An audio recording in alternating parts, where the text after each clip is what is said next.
Welcome to Beyond Bacalhau, Cracking the Portuguese Business Code by Raquel Batista.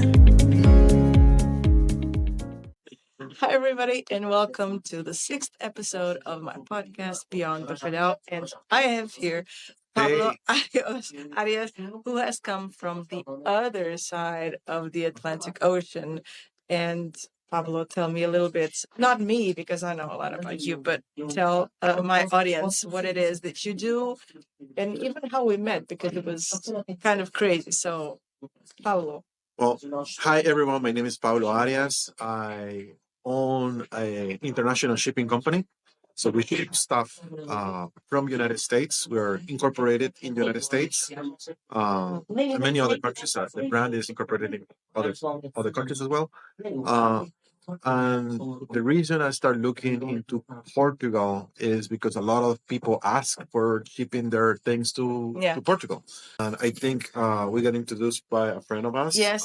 Deborah. Deborah Dahab. Deborah. And I've been trying to connect with more and more business people, service providers for my customers so they have a soft landing when they move to Portugal. And I do believe that's how I met. Yes. This is my first time in Portugal. If whoever wants to move abroad and open a business and set up a business in the new legislation, especially this country needs to talk to you. But way beyond that, there's a lot of more things other than the legal the taxation. We were just off camera, let's say, talking a lot, and we ended up realizing that a lot of our passion is business management. So it's what it means to be an entrepreneur, the lessons that we've learned so far, how to scale, how to grow, how to not do those things when you can't, or when you don't want to. And you have a lot of experience in transforming your business from a one person business to several people business. So tell me a little bit about that journey of growing into a multiple people business. The first thing I have to say is if you're thinking about growing your business, you need to realize growing means having a team. You cannot grow alone. I mean, maybe there's some businesses that maybe you can do it by yourself, but if you want to scale and have a substantial impact, you're gonna have to learn a new set of skills. At the very beginning, if you're good in sales, you can potentially do maybe have 1 million in a year, maybe a little more, but that's it. You need to have somebody else. When you start hiring, you understand it's not the same. Dealing with the people you want to sell the service is one thing, and dealing with the people who are going to be your, I call it, internal customers. Yes. So you need to understand that the person that brought you to whatever you are in business has to change, and that's really really hard because it's a mental um, shift. You're shifting from you are doing everything yourself to working through others. Uh, it's very frustrating. Sometimes you hate your employees and you hate everyone because we tend to lie to ourselves. We think, oh, there is nobody else who's going to do it like myself. I'm the only one that can sell, and I'm the only one that can operate, and I'm the only one that can source whatever products or services. Uh, but and that's, I guess, in a sense true. You're the only one that can do it how you do it, and but this is impossible. I mean, you're not gonna grow if you're just doing everything. So the first thing you need to start is changing your mindset, and it's better to have somebody that does maybe not 100% how you do it, but it's better to have somebody that does it 70%. Because if you have somebody that does it 70% and you can multiply that by 10, you'll be doing it 700% more. And then trust me, the numbers are gonna grow. But remember the first time, and I went through a lot of different people, uh, employees and people that wanted to help me, or I wanted to get more people. The first one didn't work. The second one didn't work. The third one didn't work. So I started looking for structures and how to make things work. I found one, and this when this one person worked, it was like three times more. So I was selling three times more. So at the very beginning, I was selling a month, and I'm talking in US dollars, around $25,000 a month, which is nice. I had a nice house and I could change the car. And, 25 grand. Maybe making $5,000 for me in a very small lifestyle business. I call it this business that is just you, the owner, and maybe one assistant, and just you, the owner, is a lifestyle business. Uh, but I went through the struggle. I wanted to scale, and I found somebody that worked. The business went from 25K to then 50 to then 60. So almost Impossible 3x. without someone else. Yeah. Impossible to do 'Cause alone. then and I found somebody that she was basically doing what I hated, which is operations. I'm good with people, so I was doing more of the sales and consultations in my business. So it's very important that when you go through this process, a lot of people tend to believe, no, it's not going to work, and we just fall into the complaining and how hard this is. But trust me, you can go through this 6 months process of trying one, two, three. But whenever this person clicks and work, then it's well worth it. It's magic. And I didn't know how to do it, and I still struggle to acquiring talent. But the key here is spending the time learning. Download the book, listen to the audiobooks for business. Or if this is your bottleneck, and if you realize the bottleneck of your business right now is having talent, but spend some time, spend 90 days learning about how to get talent, how to get people motivated, and how to inspire your talent. Once again, you are not the same person. You're going to have to change yourself to a different type of person. So instead of just a salesman selling a product, or instead of just what you are right now, you have to become a leader. And it's just, I guess it sounds like very cliche, right? Yeah. Oh, you have to be the leader of your organization, and you hear all the CEOs talking about leadership. Uh, but there is a reason why Yes. all of these big important CEOs talk about leadership style, business culture, and Mission, mission values. statement, values. They talk about all these things, and the main reason is because you cannot attract the right people to you if you're not clear on these values. Yes. If you're not clear on your values, mission, the culture of your business, you're gonna try attract anything to your business. But once your business is set and clear on what you want it to be, and this is who we are, and this is how we do things, then you could attract that potential employee, or that potential help that you need. It could be an employee, Mm-hmm. or it could be an outsourced service provider. Mm-hmm. And that's another thing. I started. Yeah, you don't have to get everybody. Yeah, I started. I actually started. Yeah. I started outsourcing and using freelancers. Yes. And it's a big struggle in many countries, to have an employee right away. There's nothing wrong with. Yeah, and same in Portugal. We've talked about it.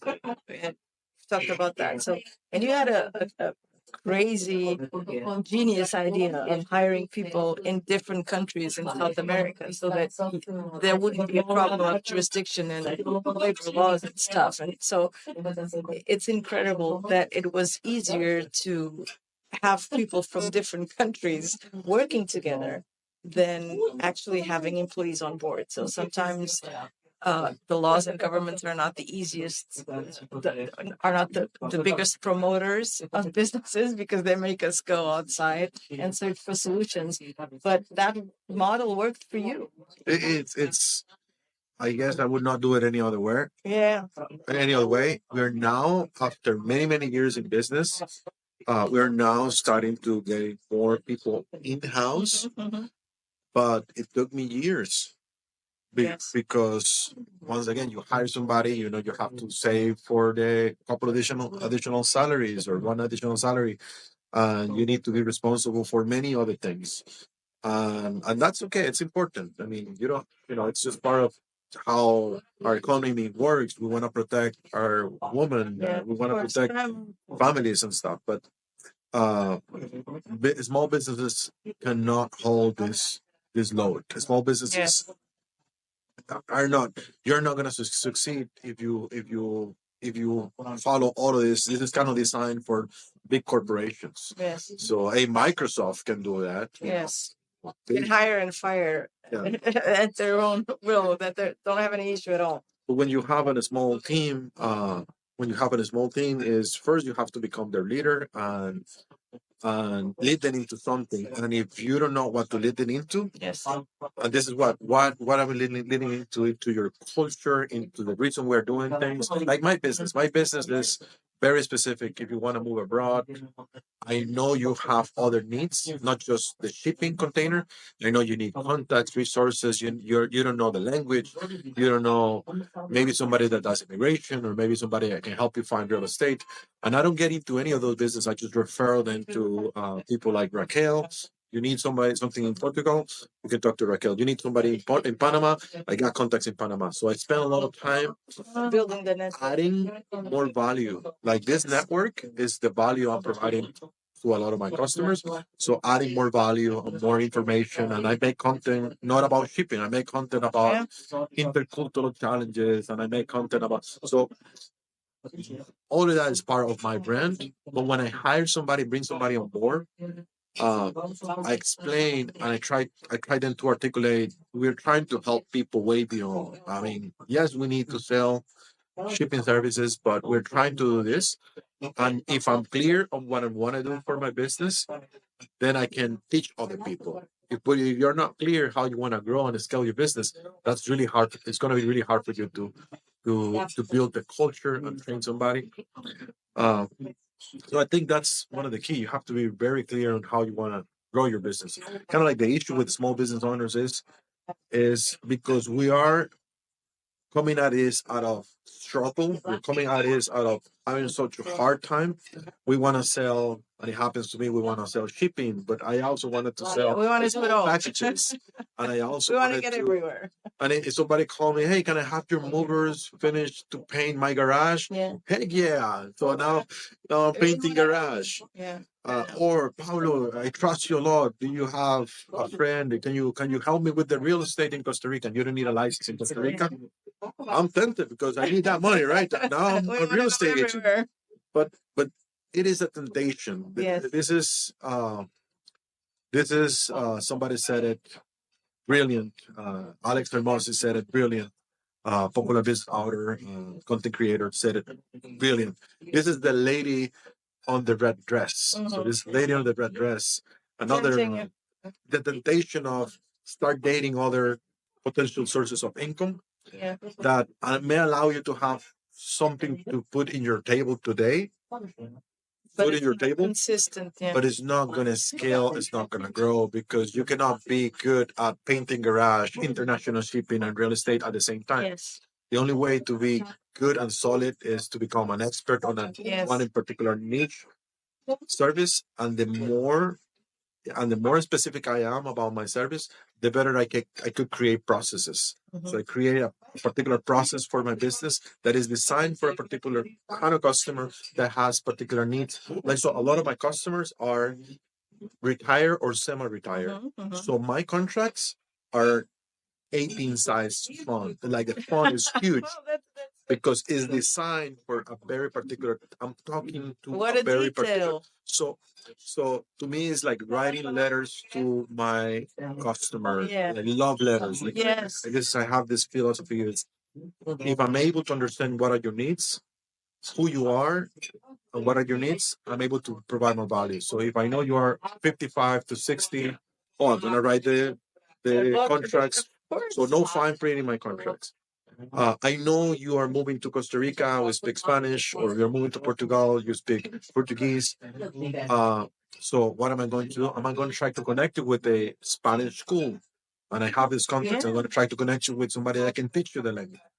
So I know you have no community because you move into a country where you are maybe just you and your family, maybe you and your dog. So I know humans need a sense of community. Yes. So I try to connect them with community. I try to, oh, this is meetups in Panama. We have these meetups here or meetup there, Yes. or we sponsor meetups because we cannot. Mhm. I cannot do this in every country. So we try to look for different opportunities for people to meet. So not just so so when I know who I want to service, I can then build additional values, additional ways of creating value.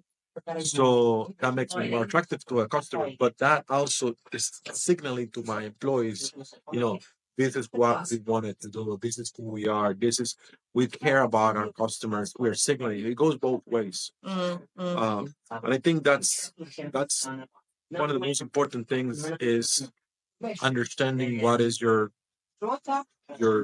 what is your direction or what is do you want to do, then that's going to allow you to bring more people on board. Kind of like a hack is if you could start with freelancers, that's a hack. And to me, we started in Costa Rica. I found somebody that worked very well out of Nicaragua. Uh, and Nicaragua, the employment in Nicaragua allows me to be way more competitive as a boss. So like the minimum salary in Nicaragua could be like $300 a month. Very very low. In Costa Rica, it's about 600, twice as much.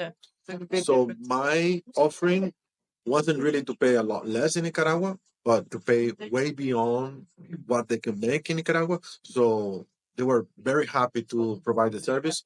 So not just having that, the mission, the culture, but also be able to be a lot more competitive of somebody that is offering an opportunity. That helped a lot.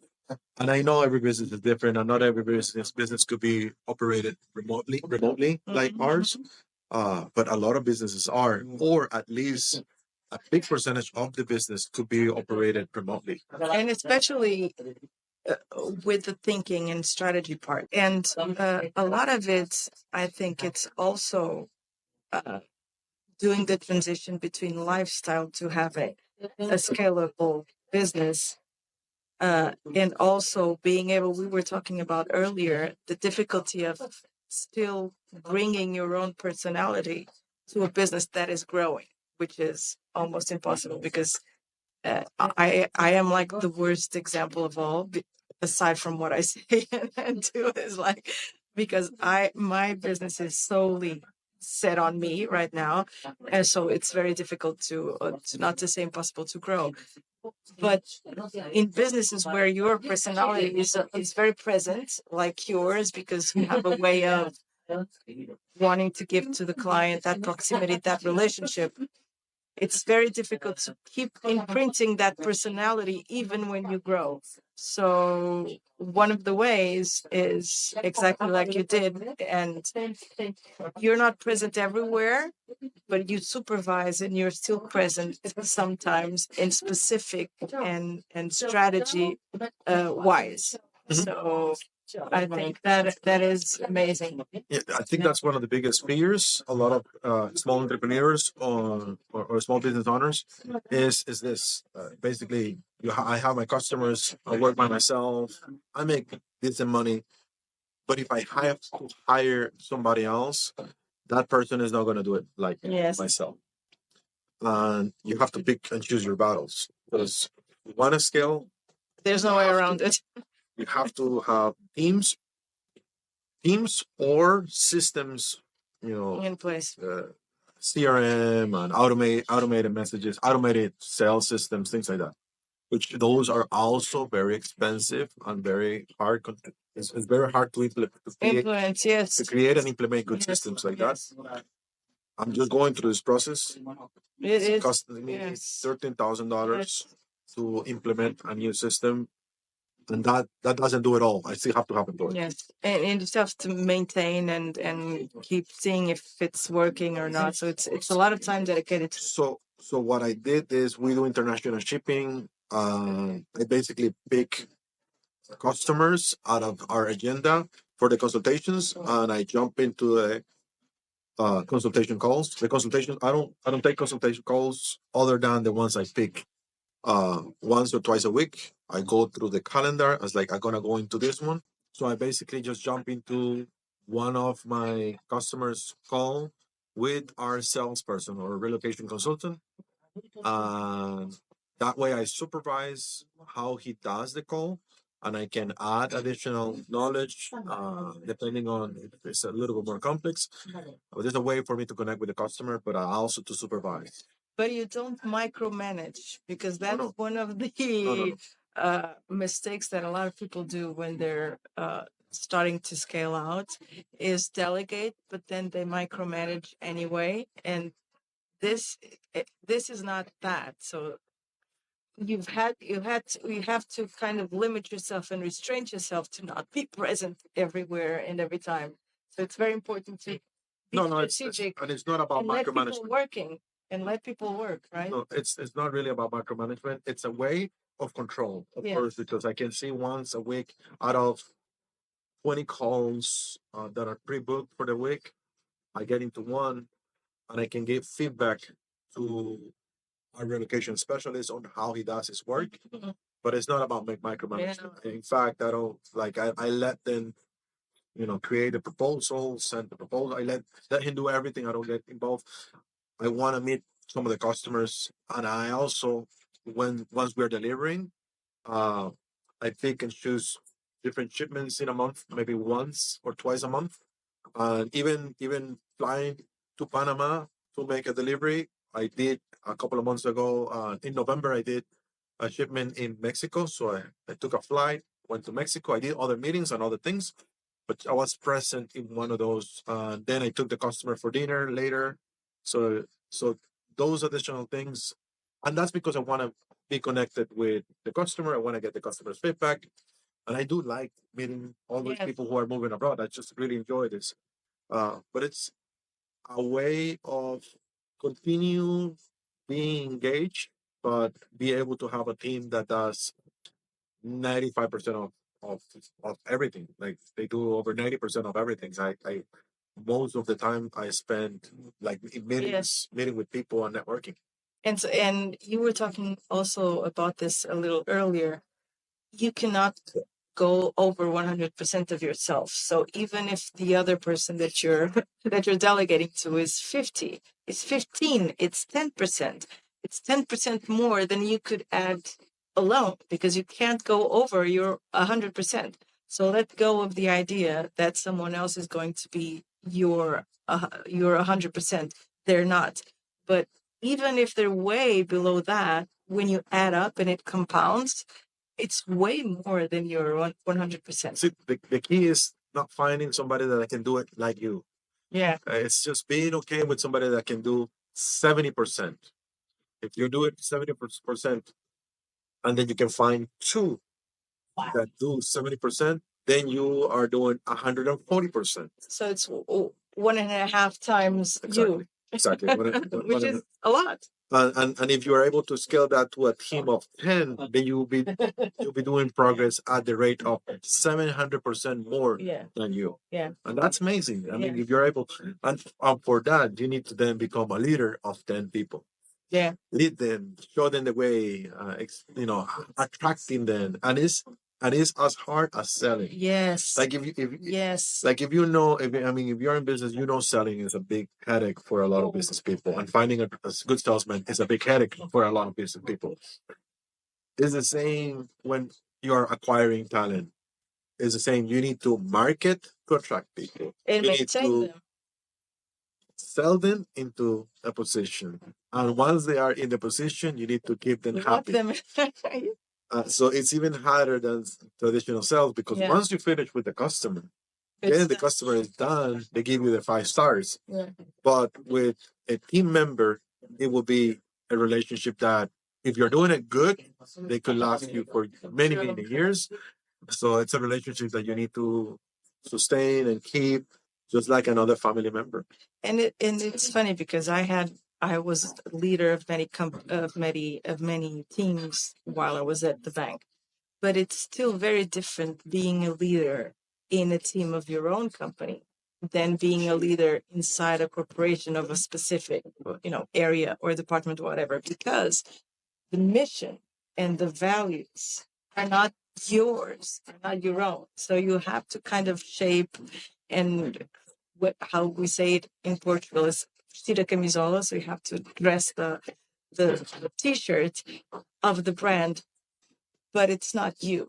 So when you do scale and when you do have people, when you do have teams of your own, it's very hard to lead people, but it's more authentic because you're the brand and you're leading them by your own image. So you know what you want, what you look like. And again, the mission has to be there. It has to be determined, it's established, like put it on walls, print it on walls, whatever it is. But people have to know what you're about. So it's even different leading uh, teams I think it's harder. within your business. It's harder because it's personal. Yeah, Business is exactly, personal. exactly. Like when somebody does something wrong, Yeah, or to me, it's not even about money. It's my legacy. I want to grow and I want to scale a business, and I want to retire in a few years. 48-year-old retire. But it's a personal thing. So when somebody does something wrong, forgets to send an email, forgetting to send an email in my industry could be $1,000 mistake. on fees, on storage fees at a port. Forgot to send a reply, and you forgot to reply this email. Cost me $1,000. It's not just about the money. It's more like, you know, you are destroying my dream. I'm dreaming about building It's this. the disappointment. It's It's almost like a parenting thing. it's Right? yeah. Like it's I'm not managed. I'm disappointed. But once again, losing $1,000 on building a team and creating a culture is worth it. Yes, It's on the long. like it's part of the price and it's part of the budget. Like It's the budgeting, growing pains. it's just that you need to understand these things are going to happen. We know things are going to happen, so I budget for this. Like I'm now the only way that I was able to mentally couple with this is let it go. It's going to happen. I'm just going to budget for this. Yes, It's gonna account for this. Yes, in my margin. I know a lot of that is gonna go to fixing mistakes, and we want to fix them, and we want to keep the customer happy. The and customer it's a doesn't even want to journey. know. Yes, and it's a journey because it's trial and error. It's adjusting. It's adapting. It's learning from whatever you do, but it's knowing that it's not going to ever be perfect, and that's one of the things that I especially uh, uh, have an issue with women because we tend to only advance when we think we're going to be perfect, whereas men they just go. They don't care, but they go. And women are very different in business. They tend to be really cautious and only advance when they're very secure and safe and that they know that they're going to be successful. And this is something that has to shift because nothing is going to be perfect anyway. And this is something that men already have in their head quite well, and we don't. And so this is funny how naturally you think and you say and you talk about, yeah, we're going to fail. We have to take that into account. For women, we're like, oh my God, I failed.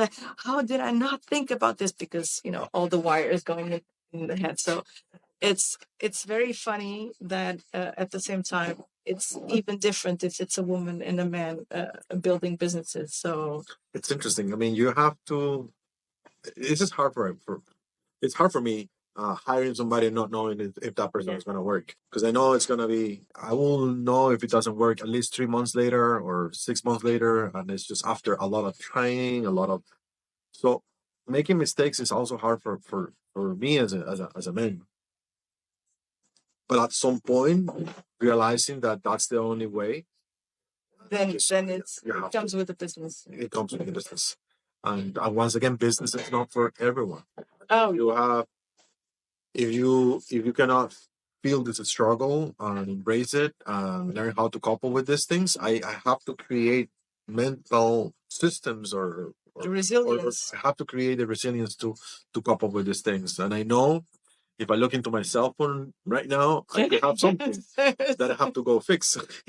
uh, So it's but it's compartmentalized, right? You have to like keep things in boxes.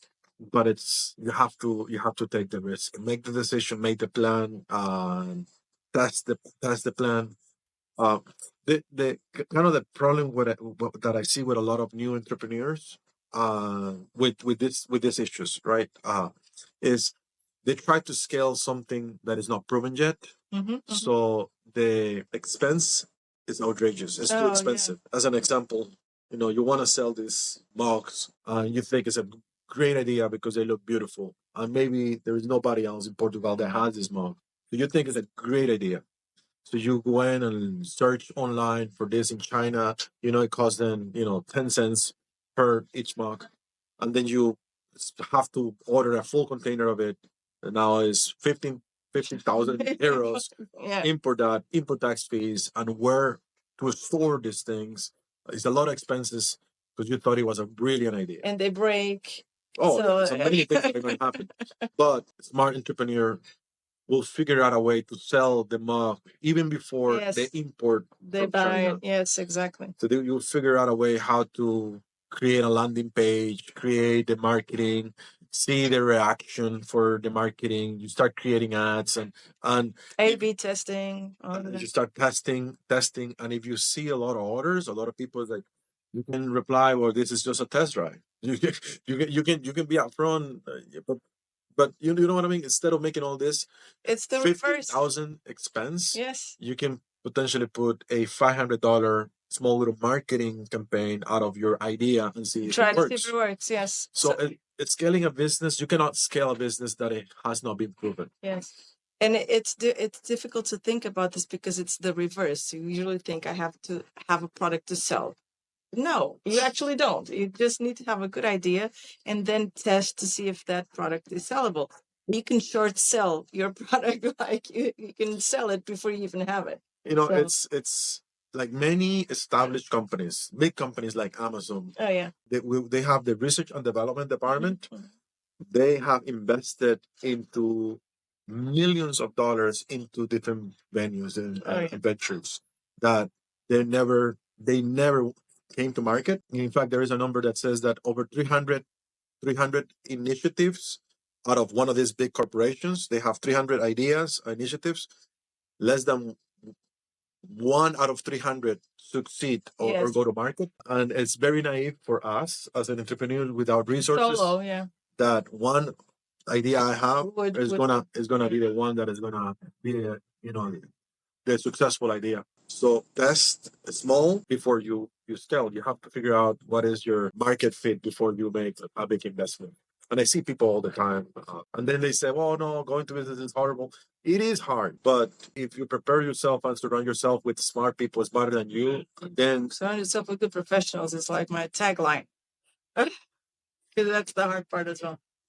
That's gonna mitigate that risk a whole lot. Even with a great team of professionals around you, you might have problems. Even with all the learning all the different things, even with reading one book per week, you may have issues and troubles.